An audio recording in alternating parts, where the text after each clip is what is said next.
So today's topic is Introduction to Bookkeeping and Accountancy. Now we will study this topic in 5 parts. First we'll study about what exactly do we mean by bookkeeping and accountancy. In the second part, we will understand the difference between them. The third part will be on basis of accounting. In the fourth part, we'll study about the branches of accounting. And in the fifth part, we'll study about accounting concepts, principle, standards, and terminologies.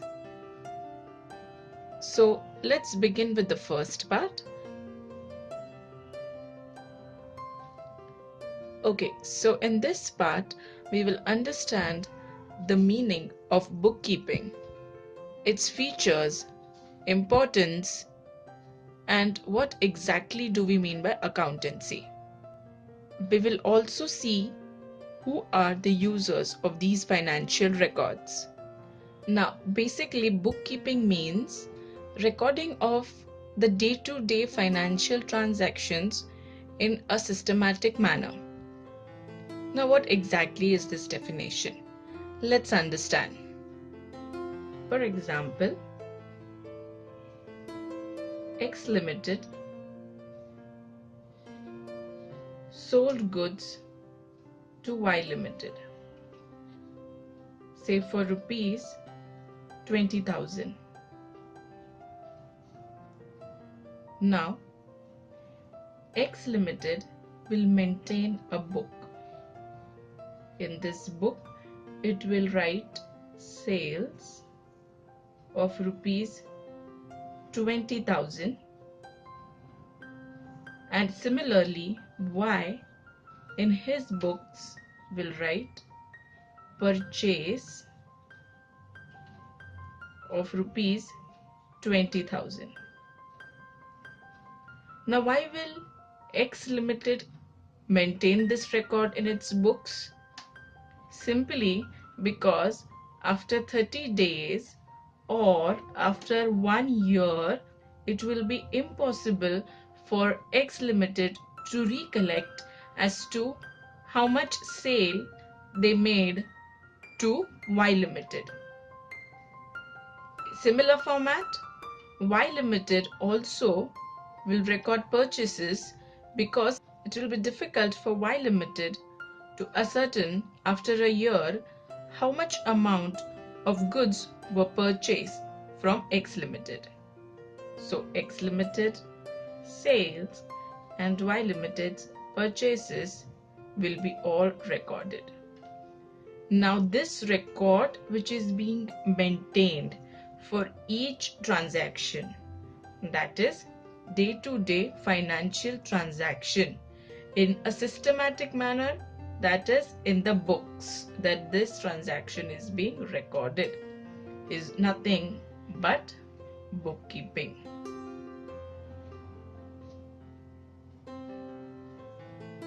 Therefore, bookkeeping actually means recording of day-to-day financial transactions. Now, every organization appoints a person who keeps or who maintains these records. Now, this person is known as the accountant. Now, let's understand what are the features of bookkeeping. Firstly, bookkeeping is also known as a science and art of recording transactions. Now, why is it called as science? Simply because in bookkeeping, there are some well-defined rules, principles, and standards which one needs to follow. It is similar to that of science, wherein we also follow some rules and principles. Similarly, it is also called as art. Now, why is it called art? Because bookkeeping requires accounts to be written in a specific format. in a specific style. Now, to do all this, one requires a specific set of skills and knowledge.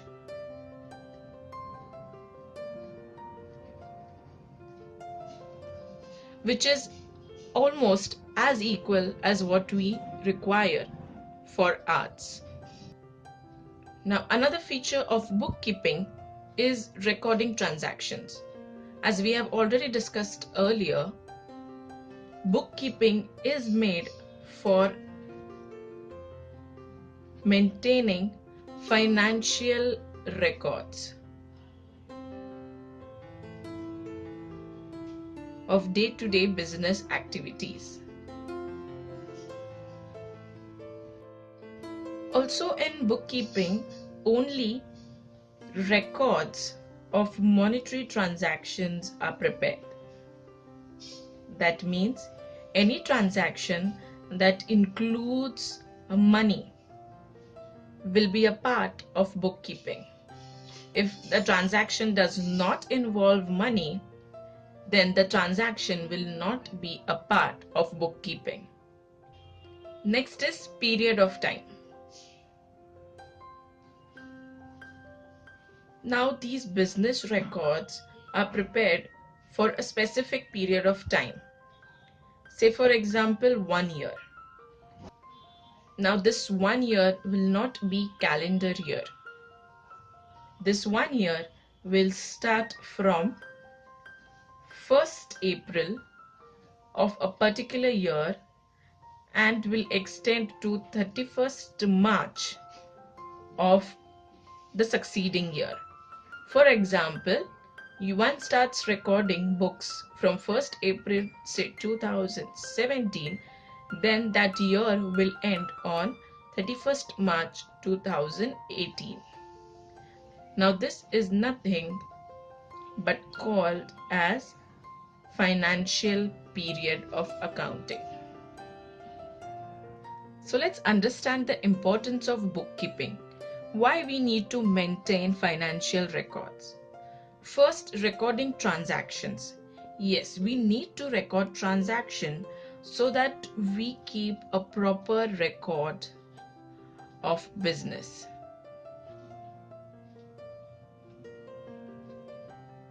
That is, every day-to-day activity of a business is recorded. Now, because of recording of transactions, decision making is possible. What is decision making? After maintaining records, suppose one gets to know that the firm is making profit or incurring losses, then likewise the firm can take decision either to expand or to look into the errors what they are committing and make decision accordingly. Similarly, a certain financial position, whether the company is progressing in terms of customers, in terms of profits, or whether the company is not able to face competition.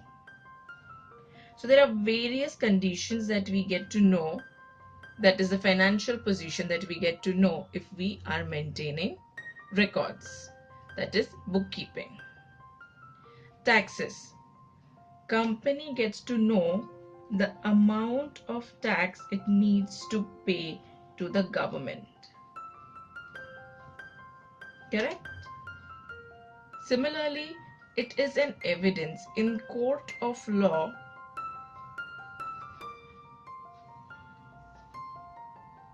bookkeeping, that is recording of the day-to-day business transaction, is considered as an evidence. Now, as we know what is bookkeeping, let's understand what is accountancy. Firstly, I would like to tell is that accountancy is a broader concept, or you can say is a broader aspect than bookkeeping. That means accountancy already includes bookkeeping. Confused? Let's see how. Bookkeeping means recording of transactions. Now, the first part of accountancy will always be recording of business transactions. Once these transactions are being recorded, later you need to classify them. This is the second step. Now, what do you mean by classifying business transactions? Classifying is, for example, a book called cash book is maintained only for cash receipts and cash payments. Now,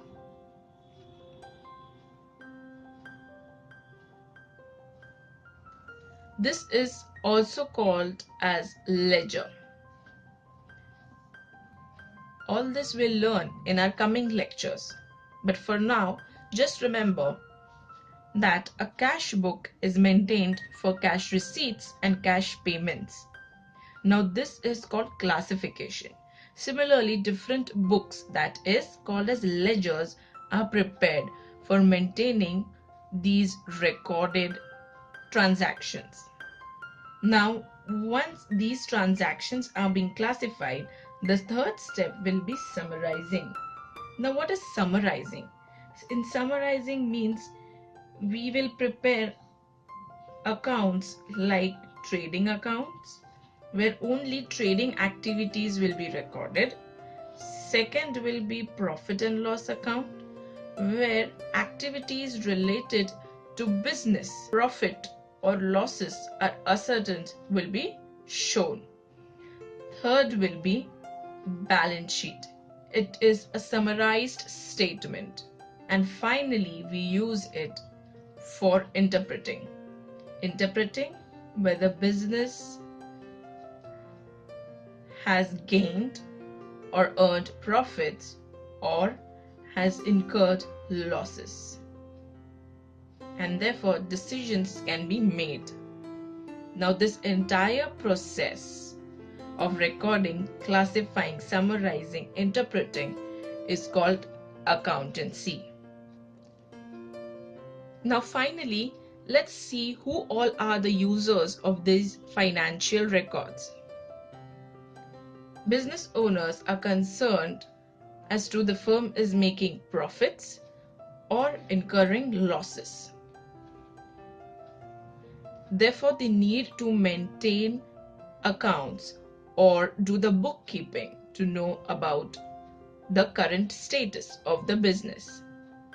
Management requires these financial records for planning further business activities and also making business decisions.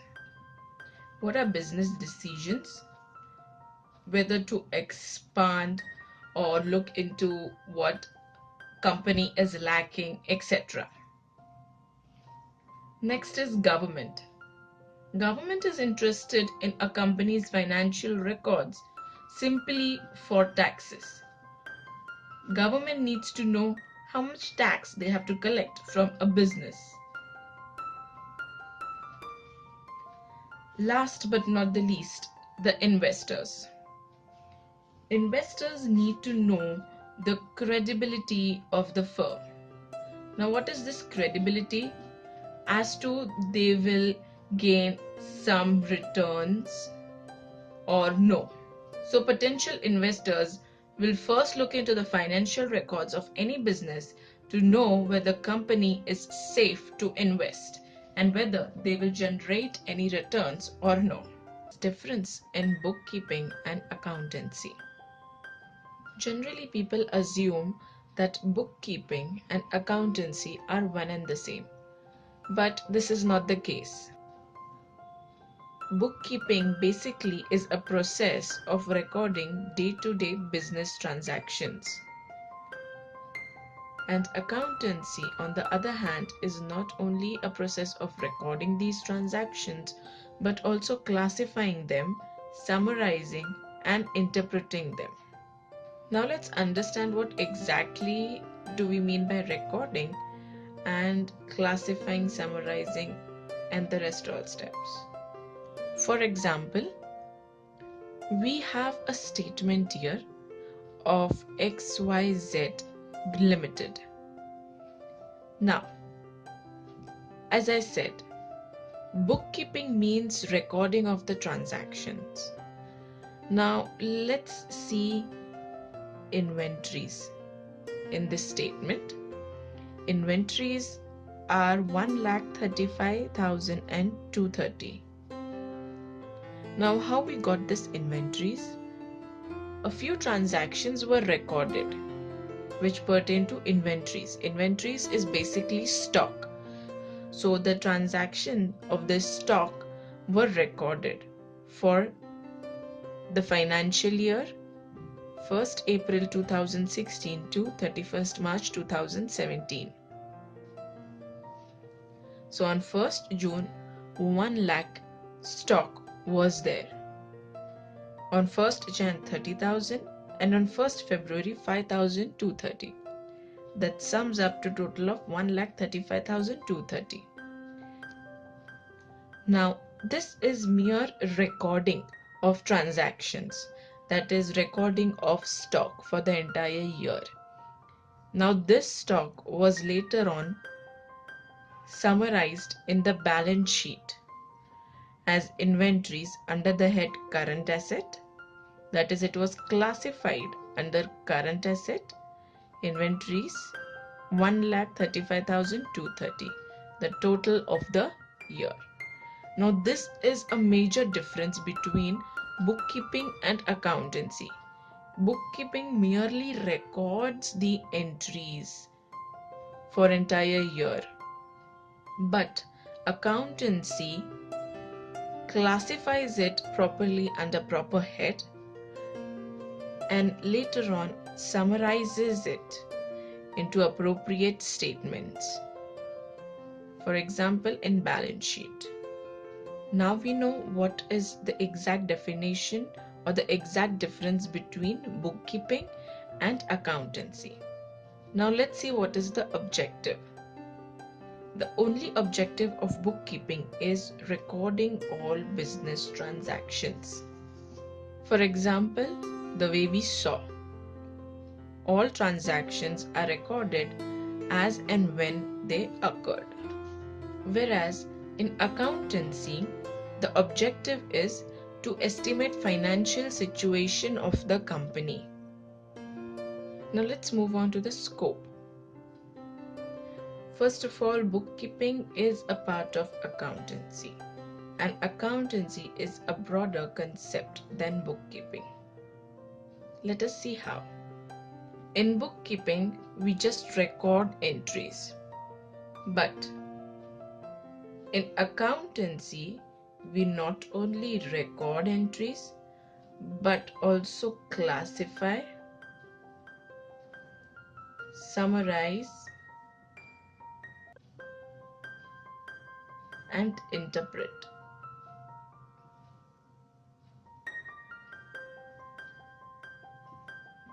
Therefore, bookkeeping is just a part of entire accountancy, and this makes accountancy a broader concept than bookkeeping, which just includes recording.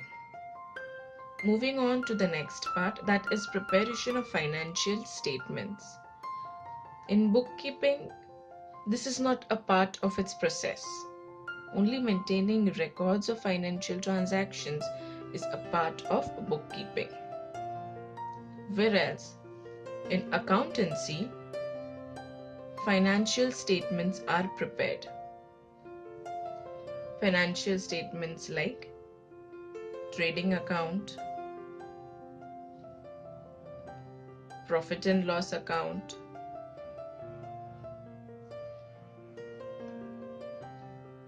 balance sheet.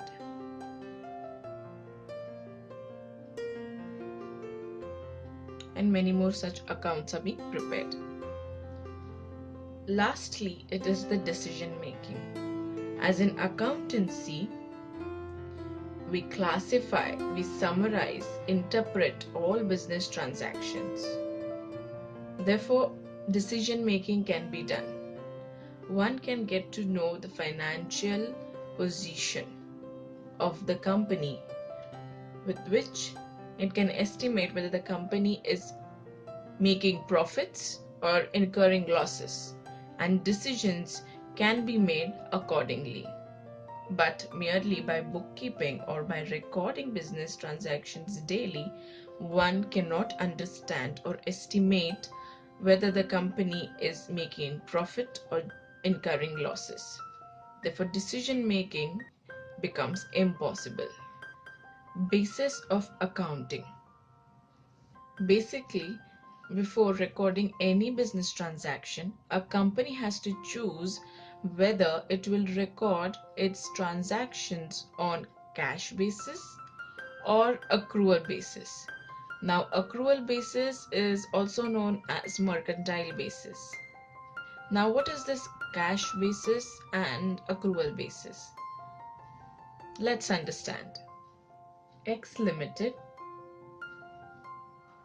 provided some services to Y Limited and has to receive commission for providing the services to Y Limited for 20,000, and this commission was to receive on, say, 20th of December 2017. But Y Limited actually paid X Limited his pending commission of 20,000 on 1st May 2018. Now, how will a person record these transactions? Because the service was provided on 20th December. So, officially, X Limited needs to receive 20,000 on 20th December. But Y Limited actually paid X Limited on 1st May 2018. Now, in this situation in accountancy, a person needs to select whether they'll record their transactions on cash basis or accrual basis. Now, if X Limited will record transaction of rupees 20,000 on, say, 1st of May, then this transaction will be called as transaction recorded on cash basis. Now, why cash basis? Because the date was entered when money was actually received and not when it was incurred. In the similar manner, if X Limited records his transaction on 20th December, then he records his financial statements as per accrual, or what we call as mercantile basis.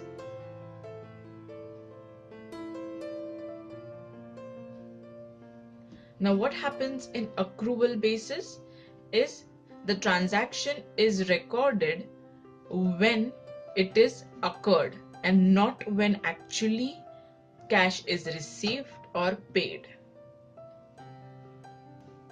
This is a simple difference between cash basis or accrual basis. In cash basis, income is recorded when it is actually received, or expenses are recorded when they are actually paid. But in accrual or mercantile basis, income is recorded when it is occurred or earned. For example, as in the case 1, when actually it was incurred. Or expenses are recorded when they are due or payable, not when they are actually paid. The three branches of accounting. First, let's understand why there are three branches of accounting. Now, as I said, accounting information is used by various users. For example, investors, owners, and management. But their need of accounting information are different. Now, what do you mean by need of accounting information are different? For example, now investors are only interested to know whether a company is making profits, and if yes, then are they making profits from past year? Have they ever incurred any loss? Now, investors have these several questions. Reason behind this is that they are investing in a company and they want to ensure whether a company will give them the returns that they are expecting. Similarly, an owner will also be concerned with the profit that a company is making or loss that a company is incurring. But more than that, the owner will also inquire or also want to know about the cost of the products the company is producing and the ways it can reduce cost of per product so that the company can make more profits. Now, the management would be interested in knowing as to how much funds a company is left with so they can manage all expenses. They would also be interested in knowing what were the expenses for current year, so accordingly they can form a budget for next year.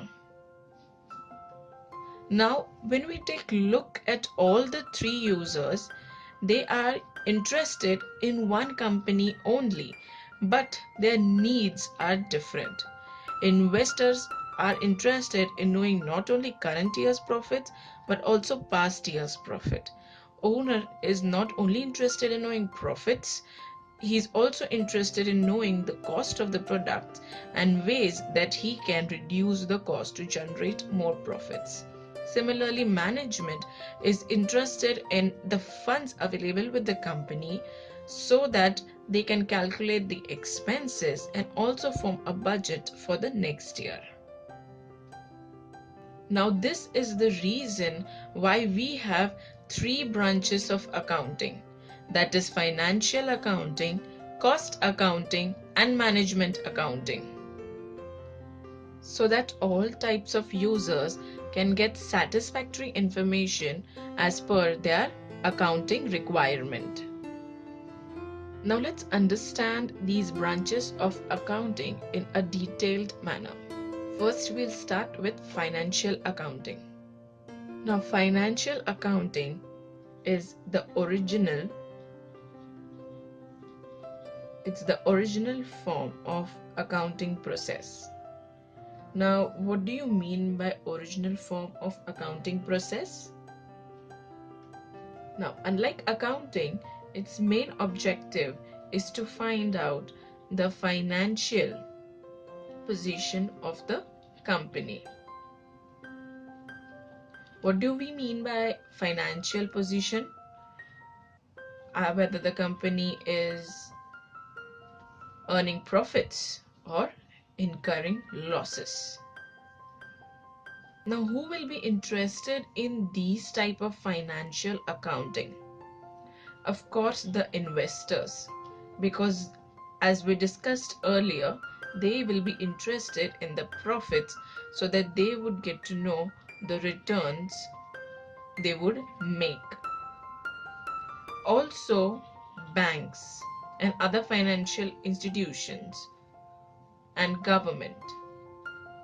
Bank, because bank will be lending money for any financial project to a company. So they need to estimate as to the company won't commit any fraud and pay back their money on time. Similar manner, government, because they are always concerned with the taxes a company will be paying them. Now let's see what is cost accounting. Cost accounting is basically a process of evaluating and controlling cost of a product. Basically, every company has different product, and company wants to know what is the cost of the product that they are selling and how it can be reduced so that they can earn more profit.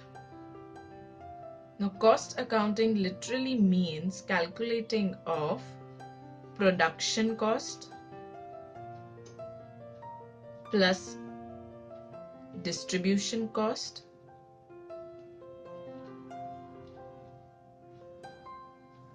and other similar expenses related to the cost of their individual product. Now, this cost accounting is generally useful for the owner of the company and the management. Owner needs to know how much cost can be curtailed or reduced so that the profit margin will be more. Similar manner, management is also interested in the product or in the cost accounting for the same reason. Last is management accounting. The title itself is self-explanatory. Management accounting is done to fulfill the requirements of accounting of management of a company. A management of a company requires various types of information to run the company. Information can be what are the expenses the company has to incur, also how much income a company is going to receive. They even need to plan budgets for next year's income and expenses. Now all this helps management to take decisions for the company, which are very important decisions related to all transactions or dealings what a company is about to do. And of course, the users of management accounting are management itself. Accounting terminologies. Accounting terminologies is nothing but generally used accounting terms. We need to understand these terms before we start any accounting transaction. Now let's see what is transaction first. Transaction is nothing but a dealing between two or more persons.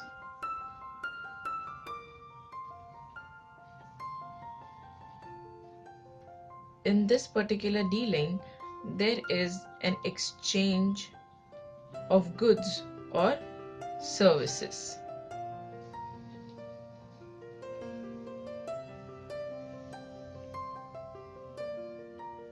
Now let's study with an example.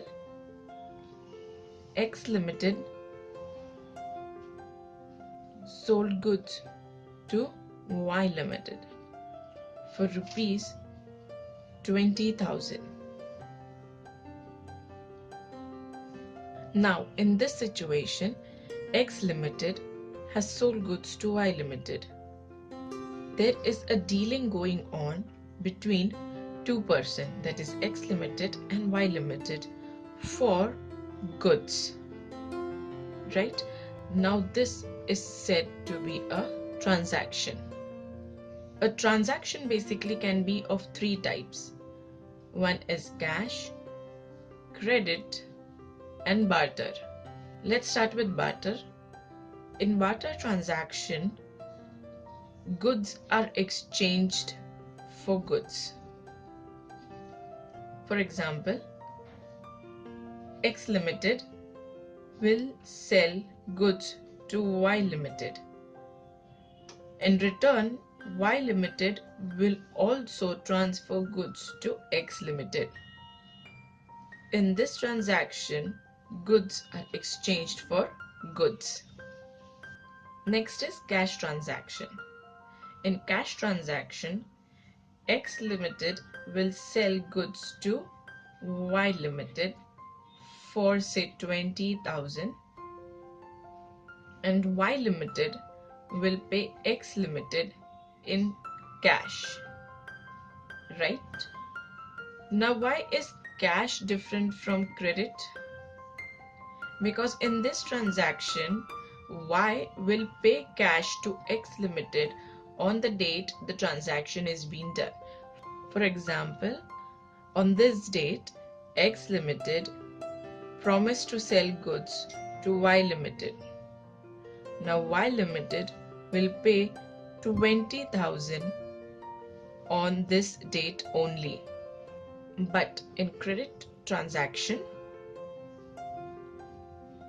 X Limited made a promise and sold goods on 1st April 2017 worth rupees 20,000. But Y Limited will pay X Limited in cash but not on the same date, maybe a future date which is mutually agreed upon. For example, after 1 month on maybe 1st May 2017. So credit is when you give a specific period of time, 30 days, or it can be anything, to the buyer to repay the money for the goods sold. Entry. Now what is entry? Entry is a format in which you enter or record your transaction.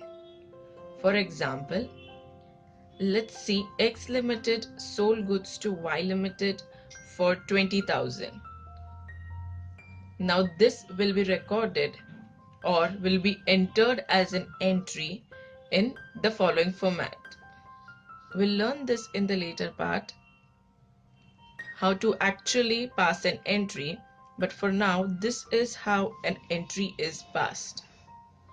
Goods are going out or being sold, so they will be credited for 20,000 and cash is coming in or is what we'll get after sales of good, so 20,000 is what will be debited as cash, right? So this is an entry. Now let's see what is a narration. Narration is basically a brief explanation of the entry.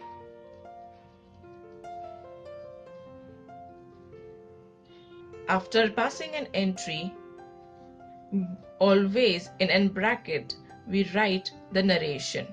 For example, being goods sold for cash. Now through this we get to know that goods have been sold for cash, and before starting or before writing a narration we always start it with being. Next is goods. Goods is nothing but a commodity what a seller sells. For example, grains are goods for grocery store owner.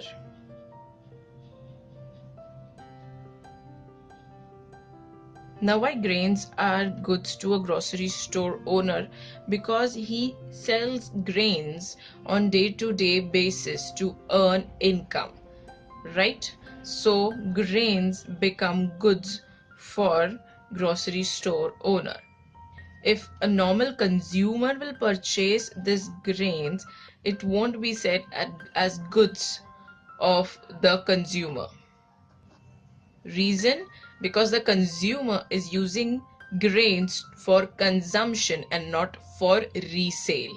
So goods is nothing but any commodity produced or purchased regularly for sale by a trader. Profit. Profit is nothing but gain earned from business activity.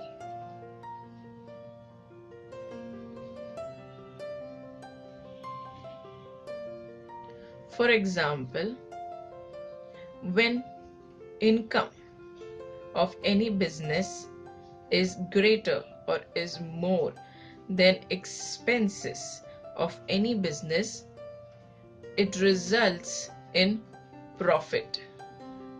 For example, ABC Limited earned an income of 10,000, but its expenses were only 6,000.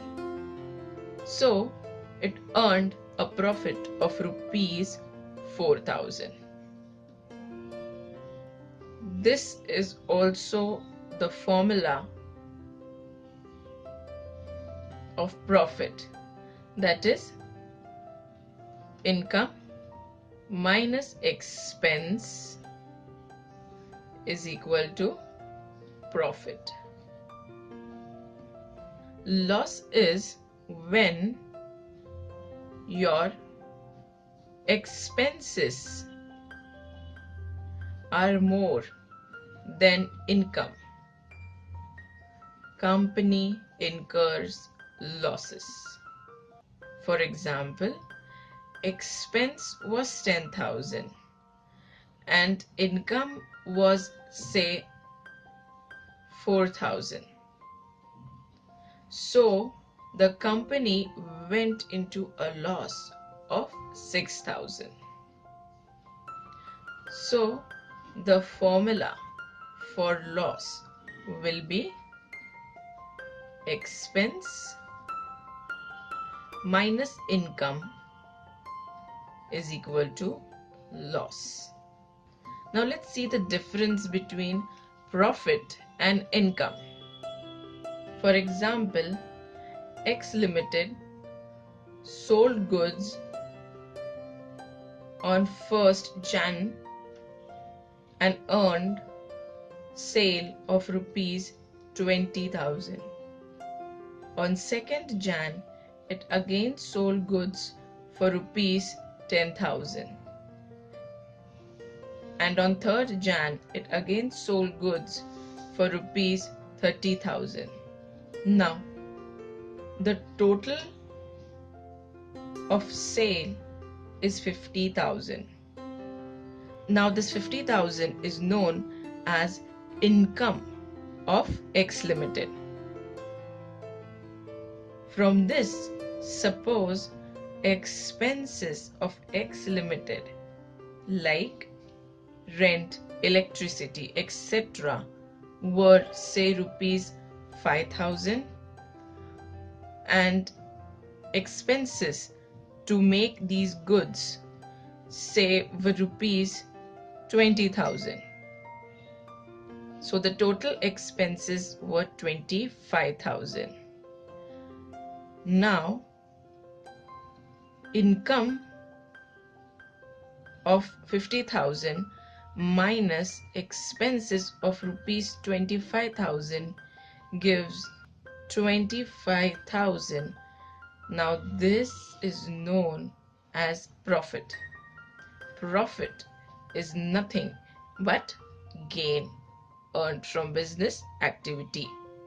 When your income is greater than your expense, your income, your sale value. When this is greater than your expense, that is 25,000, you have to minus these two figures, and the amount what you get is nothing but your profit. Asset. Asset is nothing but a property owned by business, and this property is not for sale. In fact, this property is used by the business for producing goods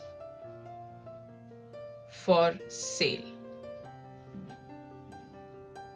For example, machine. Now, machine is an example of an asset because it is a property of business. Business owns machine, and these machines are used to produce goods which are later sold in the market. Now, there are 5 types of asset: fixed, current, intangible, tangible, and fictitious asset. Fixed assets are the assets which are held for a long period of time, say maybe more than 1 year. For example, machine bought will be an example of fixed asset because once you bring the machine, it is used for generating goods for years. Next is current asset. Current asset is nothing but an asset used for a short period of time, which can be less than a year. Now, these assets are assets like cash, or stock of goods.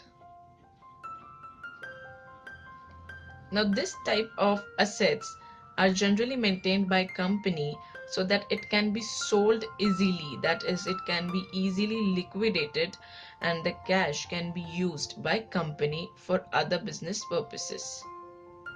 Next is tangible asset. Now, tangible asset are anything or any asset which you can touch, feel, and see. When any asset has these 3 factors, it is considered as a tangible asset. Therefore, all fixed asset and all current asset are tangible asset. Now, intangible asset are exactly the opposite of tangible asset. Anything which you cannot touch, you cannot feel, or you cannot see, such type of assets are called as tangible assets. For example, goodwill. When a company makes goodwill, that is a reputation, a good reputation in the market is called as goodwill. Now, this goodwill cannot be seen, cannot be felt, and cannot be touched. So, this is an example of intangible asset. Fictitious asset is any asset which does not have any realizable value. For example, preliminary expenses.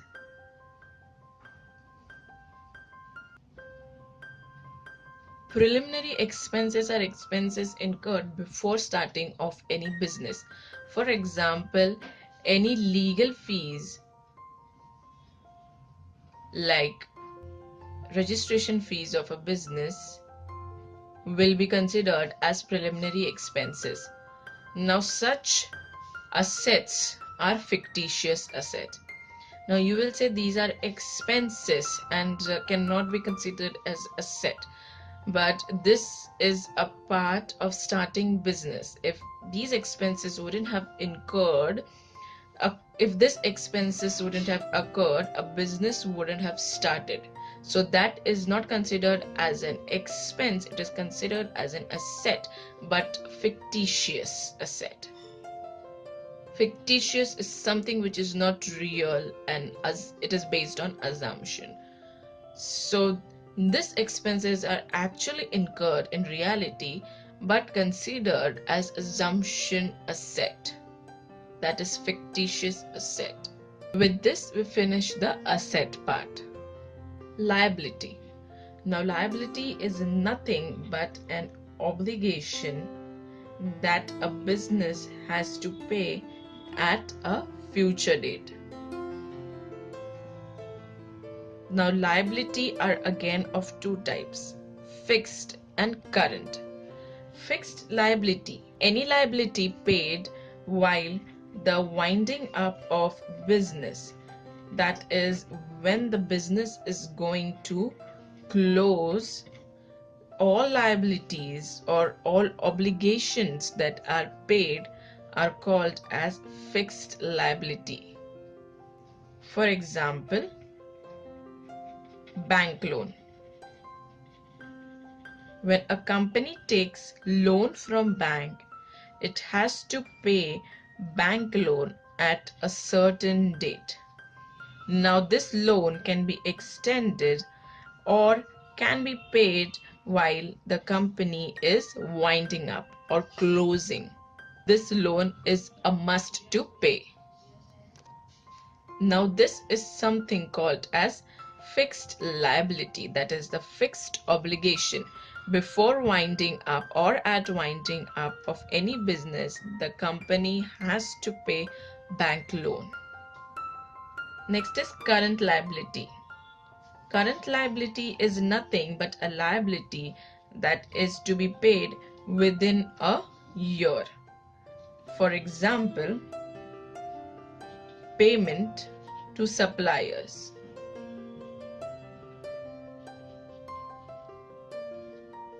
If any supplier provides raw material or any kind of material, the supplier is to be paid. And now this payment should be made within a year. Such liabilities are called as current liabilities. With this, we finish the liability part. Contingent liabilities are nothing but a liability that will be paid based on happening or non-happening of an particular event. For example, workers' union filed case in court of law against a company for increase in their wages. Now, these wages are to be increased by 5 lakhs for say 10 workers. Now, this 5 lakh is a liability, but again it is a contingent liability, because if the court decides in the favor of workers' union, then will the company have to pay 5 lakh of liability to the workers' union. But if the court takes decision in favor of the company, then the company is not liable to pay this 5 lakh worth liability. Therefore, this liability of 5 lakh becomes a contingent liability, as it will depend upon happening or non-happening of an event. For example, in this case, on the decision of court. Capital. Capital is the amount invested by a proprietor into his business. Now, proprietor is the owner of the business.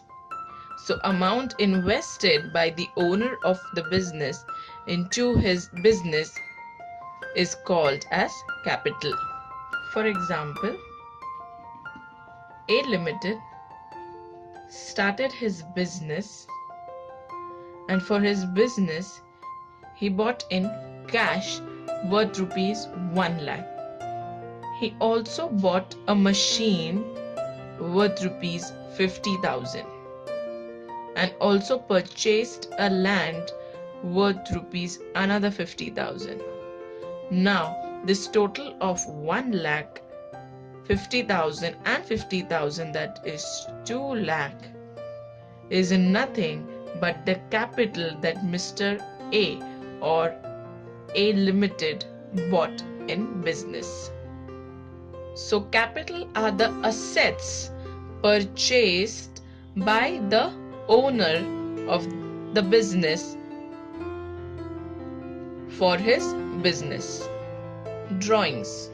Drawings is any amount withdrawn from a business by the owner of the business.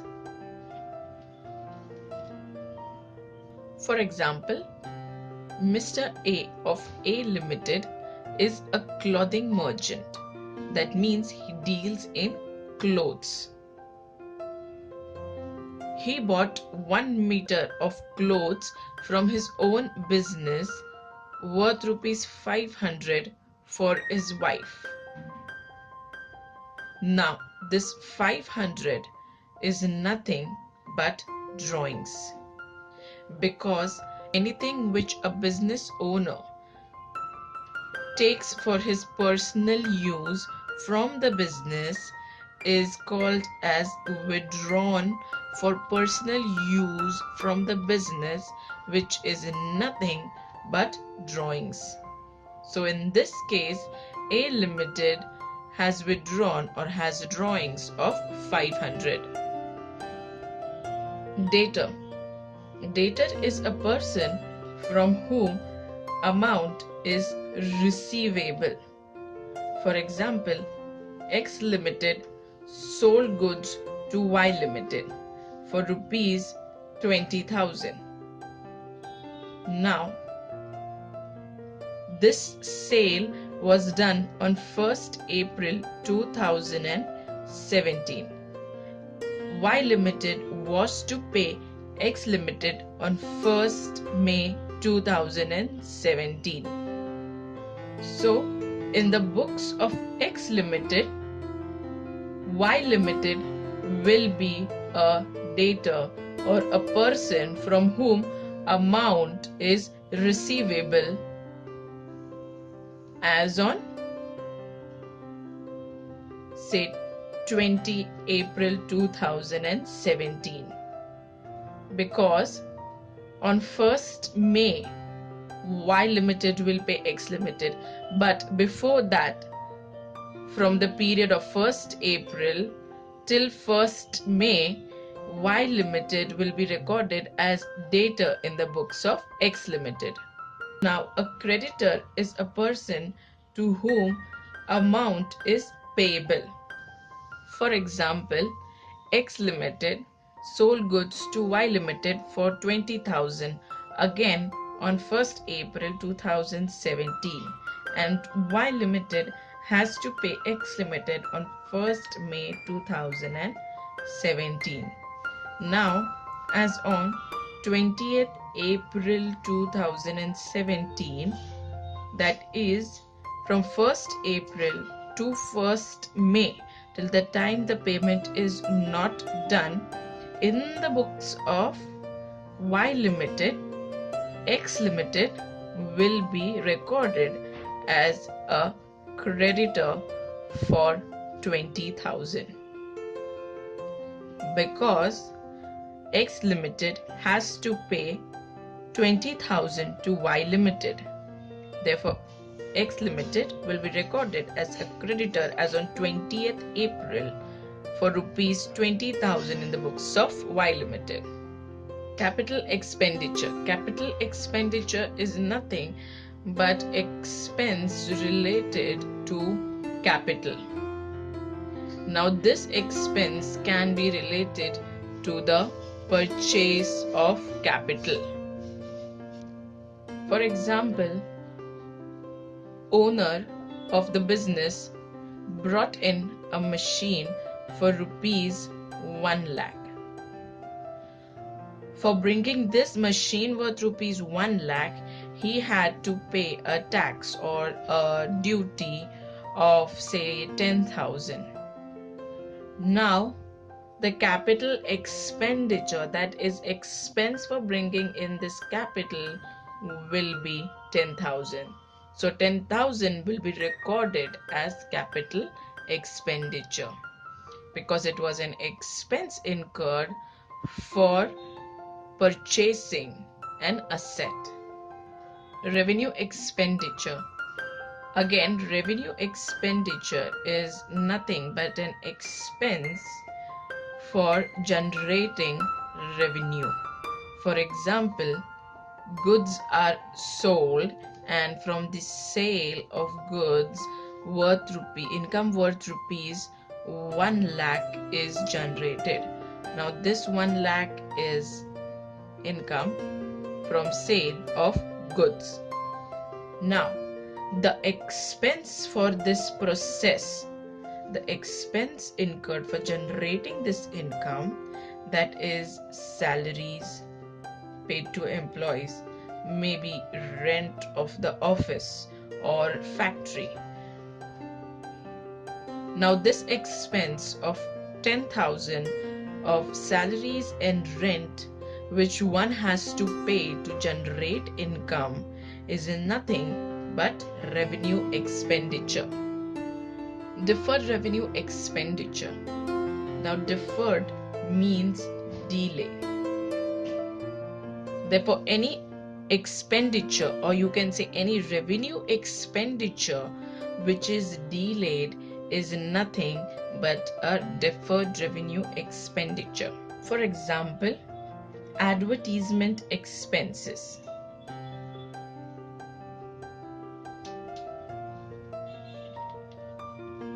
Now, for example, let's say in 2016 we generated or we had this advertisement expenses for making an ad to increase our sale, that is the revenue. So in 2016 this expenditure on advertisement was made to generate sales, that is the revenue. Now this ad will be shown in 2017, 18 and 19 as well. So the revenue or the increase in sales will be in 2017, 18 and 19 also, based on one-time expenditure that we made in 2016 on making of an advertisement. So any expenses that would help in generating revenue and the benefits of which you will receive in future years as well is nothing but deferred revenue expenditure.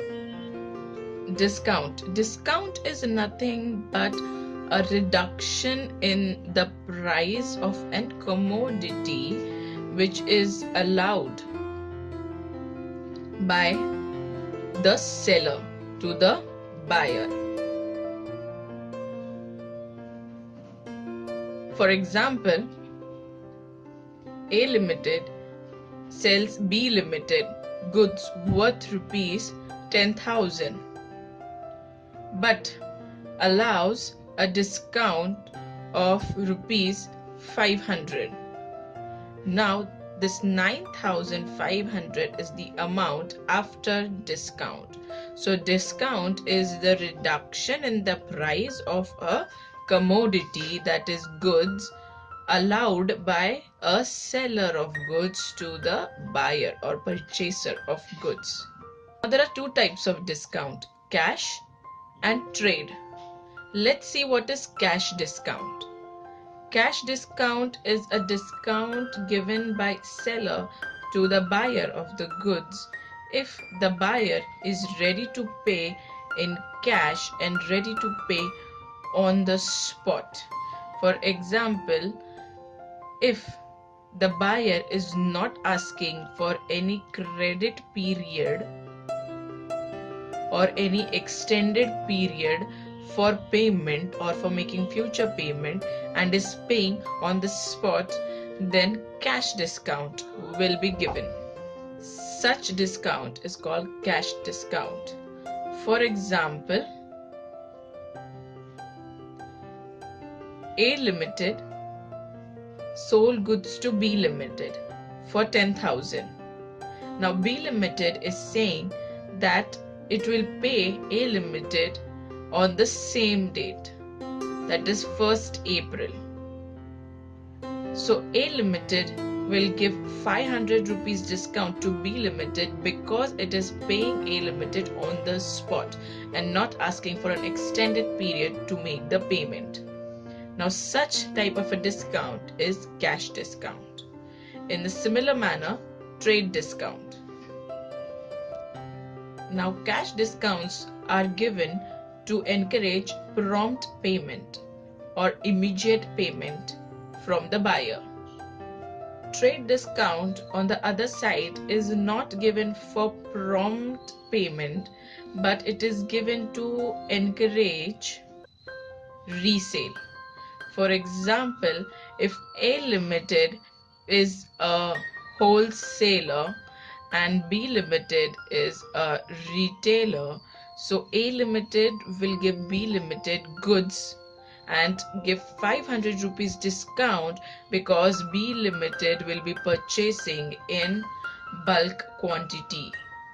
Now solvent. Solvent is a person who has enough or sufficient assets to pay back his debt or obligations. For example, if A Limited purchased goods from B Limited for rupees 20,000. Now A Limited has purchased goods from B Limited. So A Limited will have to pay 20,000. But due to some issue, A Limited has to close down his company and cannot pay B Limited. So in this scenario, A Limited's assets will be sold and the income or the revenue generated from the sale of his assets will be used to pay B Limited. Now suppose if the value of assets that A Limited possesses is 50,000, so 50,000 is more than 20,000. So A Limited can definitely pay 20,000 out of these 50,000. So A Limited is solvent because his assets are sufficient to pay his debt or obligations. Insolvent again is a person whose assets are insufficient to pay his debts. For example, again, A Limited purchases goods from B Limited.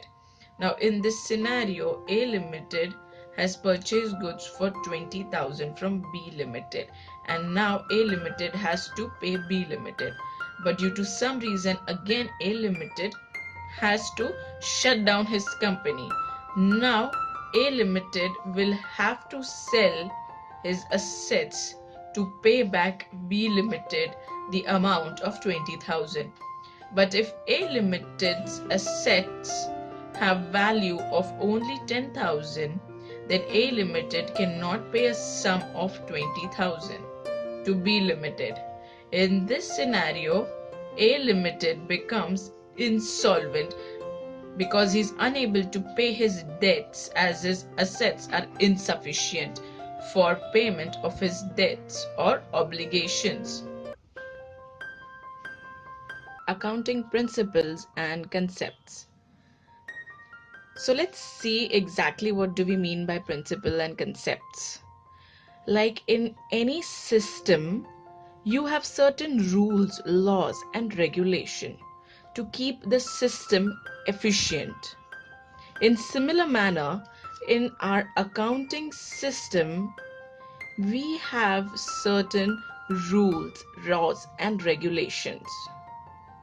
Now these rules, laws and regulations are nothing but accounting principle and concepts. And these principles and concepts help the accounting system to be efficient so that a person can make decision regarding their businesses based on the accounting system. So let's learn a few concepts. The first concept is business entity concept.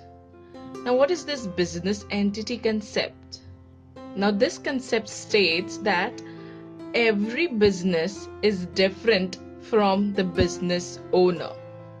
For example, if one person starts a business, then his accounts will be maintained separately than those of his business. That is the reason a business is considered as a separate legal entity. Let's take an example to understand this concept properly. Mr. X of XYZ Limited had traveling expense of rupees 10,000.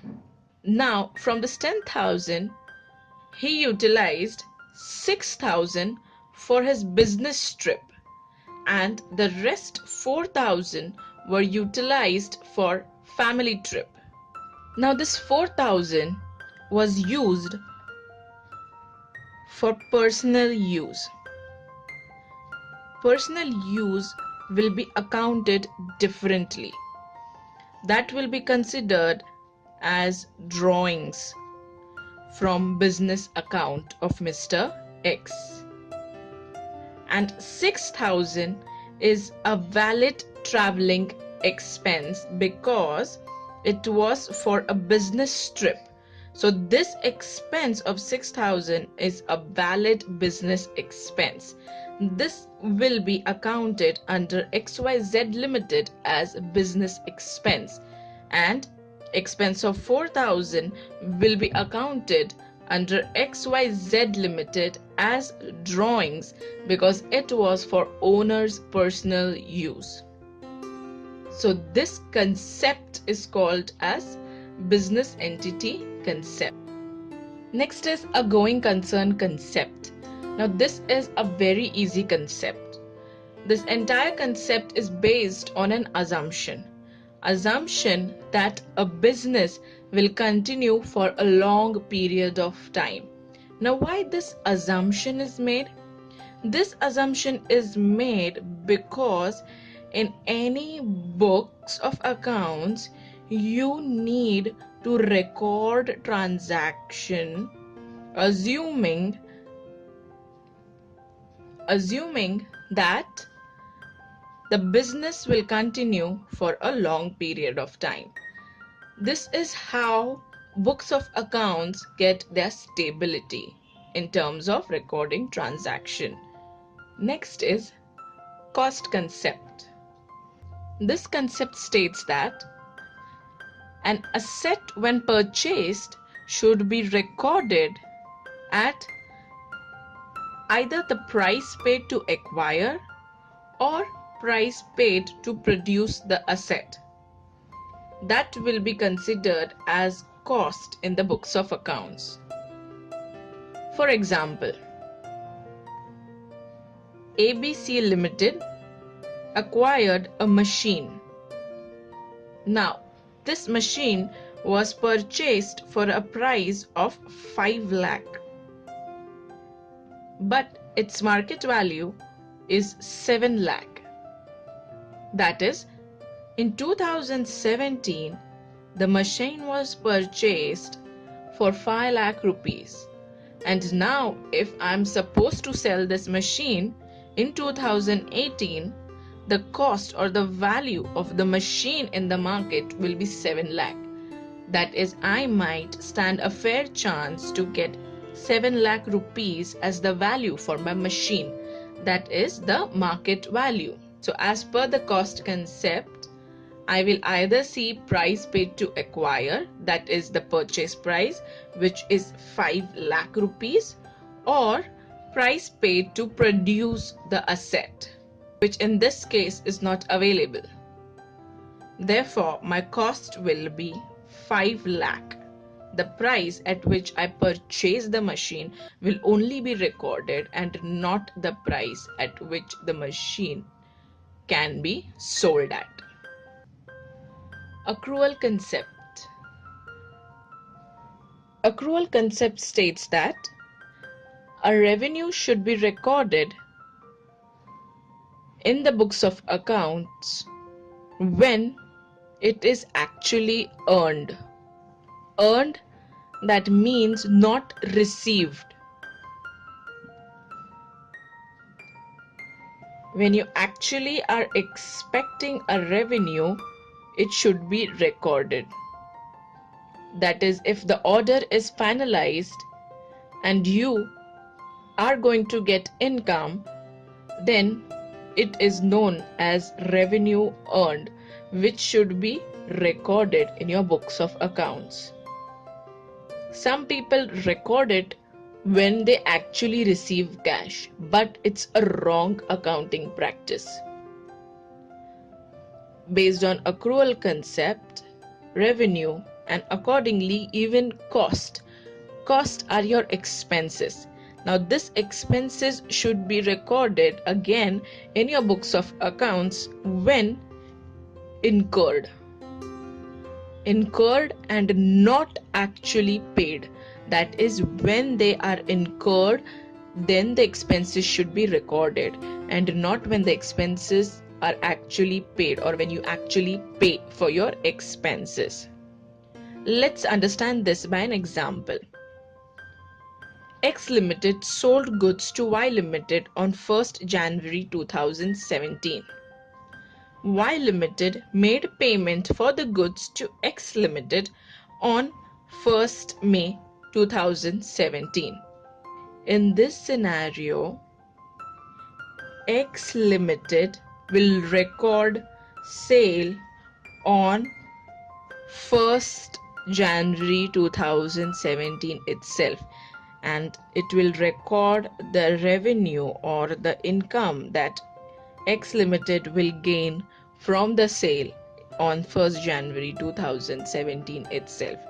Similarly, X Limited paid Y Limited on 1st May 2017, but Y Limited was expecting or had received the order on 1st January 2017 itself. Therefore, Y Limited will also record expenses for his goods sold to X Limited as on 1st Jan 2017 only. Next concept is materiality. Materiality is a very important concept. The term material means important. Materiality means the importance.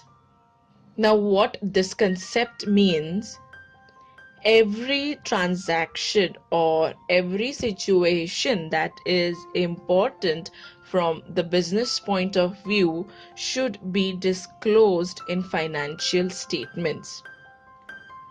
For example, on 31st March 2017, a fire broke in the premises of, say, XYZ Limited. Now, all stock and supplies of XYZ Limited were burnt in this fire. So this loss due to fire is very material item. It is an important note that every stakeholder of XYZ Limited should know.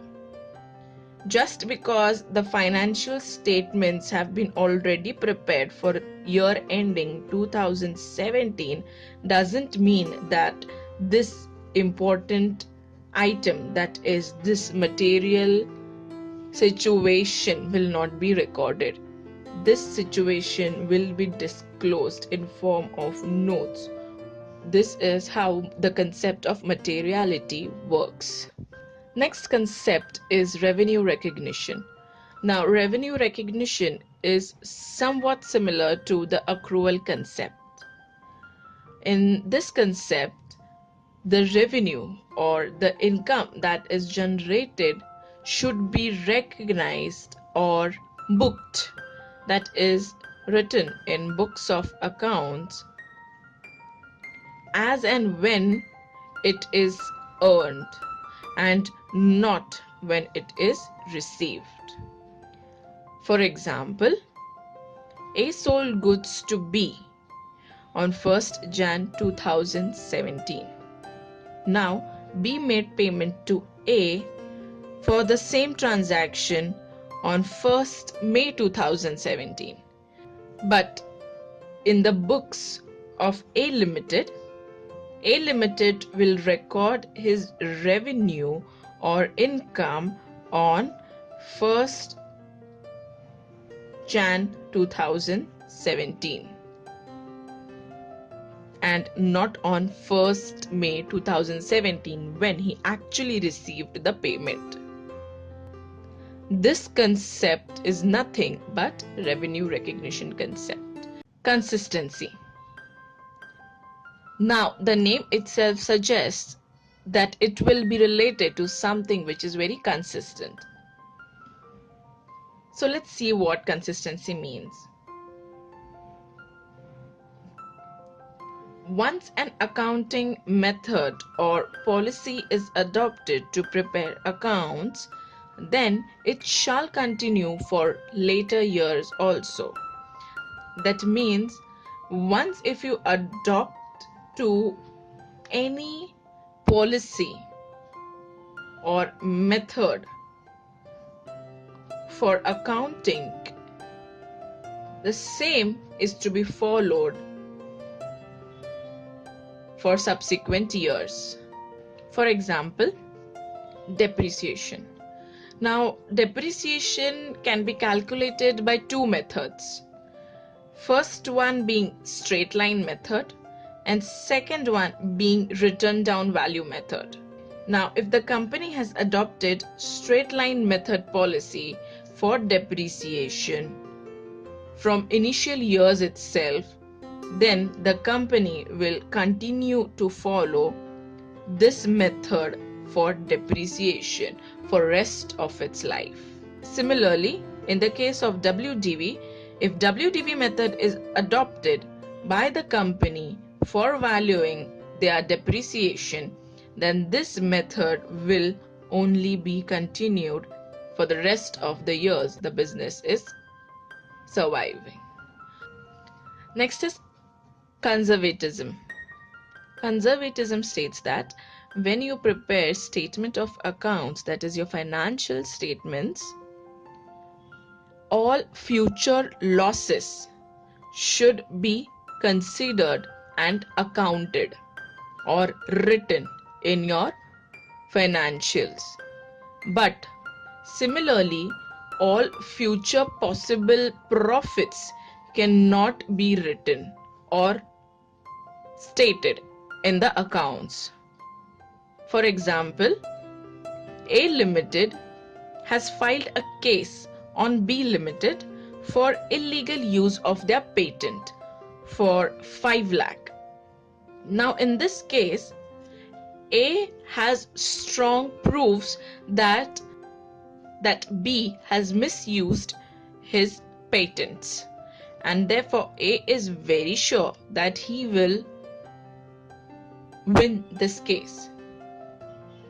In this given situation, A is expecting a future profit, whereas B is expecting a future loss because B actually made illegal use of patent. So B is well known that he is going to lose the case. But you consider their books of accounts, A Limited will not record the profit of 5 lakh which he might gain in future if he wins this case of 5 lakh against B Limited. But B Limited will have to record loss, that is a future or anticipatory loss of 5 lakh in his books of accounts. Now this concept is nothing but conservatism. Law states that you need to make provision for all your losses, but for profits you need to wait until and up till you earn profits. Now, accounting standards are nothing but just a simple code of conduct. They are basically imposed by law for a proper or better accounting, that is, to maintain a better accounting system. Now, these accounting standards are always applied to material items. That means all important items. For example, as we have accounting standard 2 for inventories, that is the stock. Now this stock is a very important item as far as a business is considered. And that is the reason there is an accounting standard, or you can say a code of conduct for this particular item. Now let's see a few accounting standards and make our concepts more clear. Now AS1 deals with disclosure of all accounting policies. That is, all accounting policies must be disclosed in the financial statements. For example, a general policy in any business is to give a credit period for 30 days to its clients. Now, A Limited has adopted a credit period policy of 60 days. Now this is more than the usual 30-day policy. Therefore, this policy disclosure should be made as per AS1 in the financial statements of A Limited.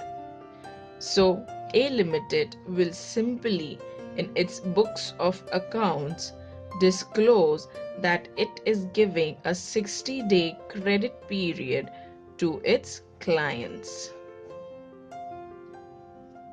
Next standard is AS2.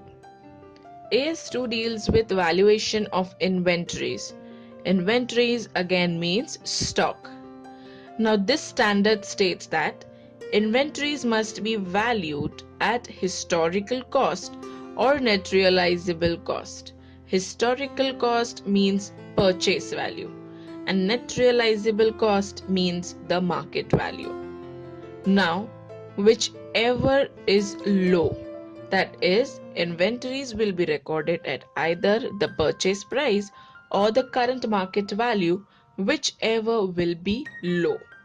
For example, the realizable value, or you can say the value at which the item is sold, is 5 lakh currently in the market.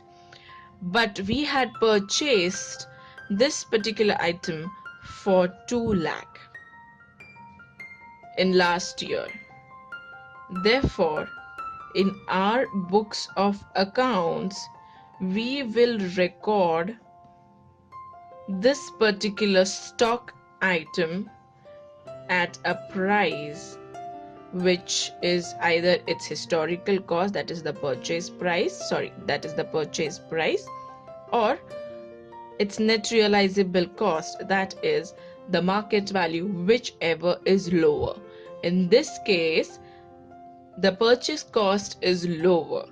Therefore, this stock will be recorded in our books of accounts at 2 lakhs, which is the lowest of either realizable value or the purchase price. If you really liked this video, please subscribe our channel and also hit the like button. Thank you.